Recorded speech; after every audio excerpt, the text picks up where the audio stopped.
আপনারা টাইটানিক জাহাজের নাম শুনেছেন? টাইটানিক জাহাজের 8 গুণ 10 গুণ বড় একটা জাহাজ আছে, আইকন অফ দ্য সি, আমি দেখে এসেছি।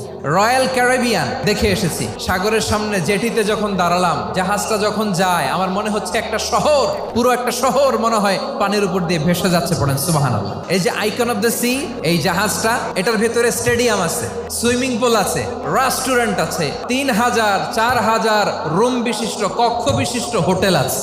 এই সবগুলোর নিয়ে এগুলো চলে সাগরের দোলার মধ্যে, জলোচ্ছ্বাসের মধ্যে। এই সাগরের ভেতরে এই জাহাজগুলোর ভাষায় রাখছে কে? এই যে বাংলাদেশে যে গাড়িগুলো চালান, বেশিরভাগ গাড়ি আসে কিন্তু জাপান থেকে। হাজার হাজার গাড়ি একটা জাহাজ বহন করতে পারে। সূরাত বানী ইসরাইলের এই চমৎকার আয়াতের ভেতরে আল্লাহ তাআলা বেসিকলি মানব জাতির প্রতি তার 4টি স্পেশাল অনুগ্রহের কথা বলেছেন। 2 নম্বর অংশে আল্লাহ তাআলা বললেন, ওয়া হামালনাহুম ফিল বাররি ওয়াল বাহর, স্থলে এবং সমুদ্রে আমি তাদের জন্য চলাচলের বাহন দিয়েছি। সুবহানাল্লাহ।